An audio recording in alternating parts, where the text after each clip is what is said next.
Good morning, students. This is your English class.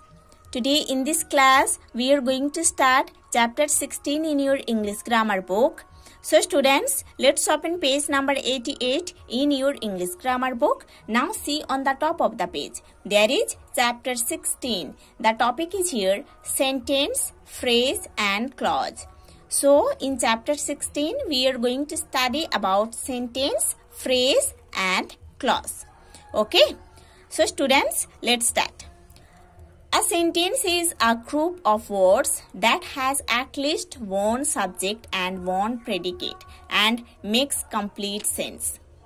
एक sentence एक group of words होता है जहां पर एटलीस्ट एक सब्जेक्ट रहता है एंड एक प्रेडिकेट रहता है और जो एक कंप्लीट सेंस कन्वे करता है, एक कंप्लीट सेंस देता है, वही होता है सेंटेंस.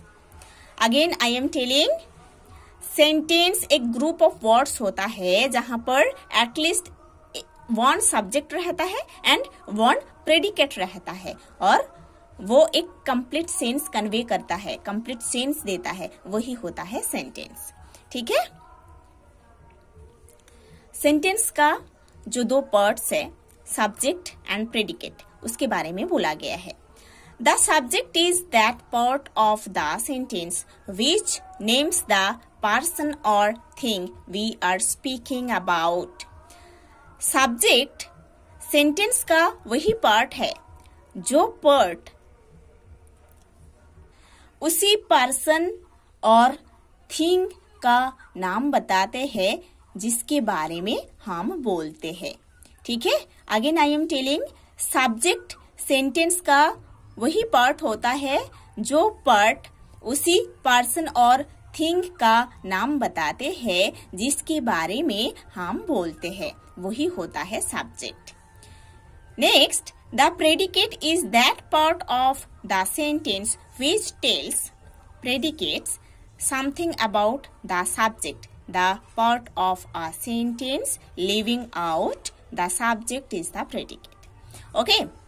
प्रेडिकेट सेंटेंस का वही पार्ट होता है जो पार्ट सब्जेक्ट के बारे में कुछ बोलते हैं. ठीक है.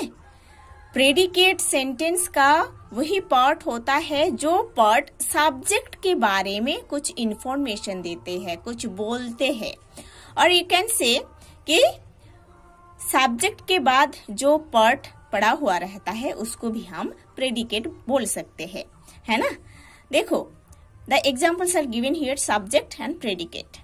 Dancing is a good exercise. Dancing, subject, is a good exercise, predicate.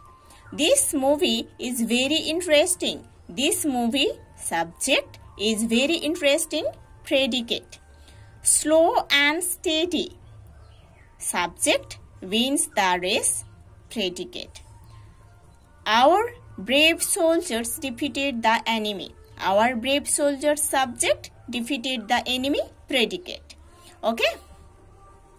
The subject of a sentence usually comes first, but sometimes it is put after the predicate. Sentence का जो सब्जेक्ट होता है वो यूजुअली फर्स्ट यूज होता है, sentence के पहले use होता है. ठीक है. सेंटेंस का जो सब्जेक्ट होता है वो यूजुअली सेंटेंस के पहले यूज होता है, बट कभी कभी सेंटेंस का जो सब्जेक्ट होता है वो प्रेडिकेट के बाद यूज होता है. उसके एग्जाम्पल इधर दिया गया है. Number 1, down went Jack and Jill. ठीक है. इधर डाउन वेंट जैक एंड जिल, इधर प्रेडिकेट के बाद subject Jack and Jill use हुआ है. Number 2, sweet are the uses of adversity. देखो, इधर सब्जेक्ट यूज हुआ है प्रेडिकेट के बाद, जो अंडरलाइन किया गया है वो है subjects. In imperative sentences the subject is understood. Imperative sentences में जो सब्जेक्ट रहता है ना, वो हमको समझना होता है, वो म्यूट रहता है. ठीक है. हम जानते हैं इम्परेटिव सेंटेंसेस में जो सब्जेक्ट रहता है वो म्यूट रहता है ना. उसको हम सेंटेंस में यूज नहीं करते हैं, उसको हम समझ लेते हैं. नंबर 1 एग्जाम्पल, सिट डाउन, है ना. जब कोई बोलते हैं सिट डाउन, इधर तो सब्जेक्ट यूज नहीं हुआ है, सब्जेक्ट म्यूट है, उसको समझा गया है कैसे। Here the subject you is understood, इधर सब्जेक्ट कौन है, यू है, जो कि म्यूट है ना।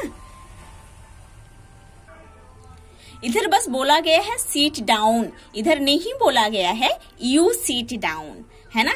यू इधर म्यूट है और सीट डाउन बोलने से हमको समझ में आ गया है कि यू सीट डाउन, है ना। इधर सब्जेक्ट यू जो है वो म्यूट है, ठीक है। नंबर 2, थैंक यू, है ना। इधर भी देखो सब्जेक्ट यूज नहीं हुआ है।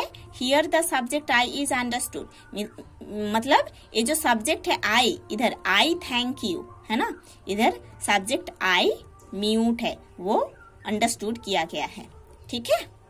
In exclamations the subject and a part of the predicate are understood, ठीक है।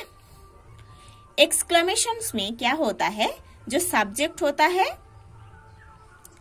और एक पार्ट ऑफ द प्रेडिकेट होता है वो म्यूट रहता है, ठीक है, वो अंडरस्टूड होता है, किया जाता है। कैसे? एग्जाम्पल नंबर 1, शॉकिंग, एक एक्सक्लेमेशन है, क्योंकि देखो इस वर्ड के बाद एक एक्सक्लेमेशन मार्क है, साइन है। शॉकिंग, है ना, ये जो है इट इज शॉकिंग, ठीक है, इट इज शॉकिंग। ये जो सब्जेक्ट पार्ट है वो म्यूट है, उसको समझा गया है। नंबर 2, वेल डन, ठीक है, वेल डन, ये भी एक एक्सक्लेमेशन है जहां पर एक्सक्लेमेशन मार्क दिया गया है। दैट वॉज वेल डन, है ना। देखो ये जो दैट वॉज है सब्जेक्ट पार्ट, ये भी म्यूट है, अंडरस्टूड किया गया है एक्सक्लेमेशन में। Number 3, no more of that, देखो एक्सक्लेमेशन मार्क है, ठीक है। Let us have no more of that, ठीक है। ये सब म्यूट है इस सेंटेंसेस में। You have to study about all this. In the next class we will study the next part of this chapter.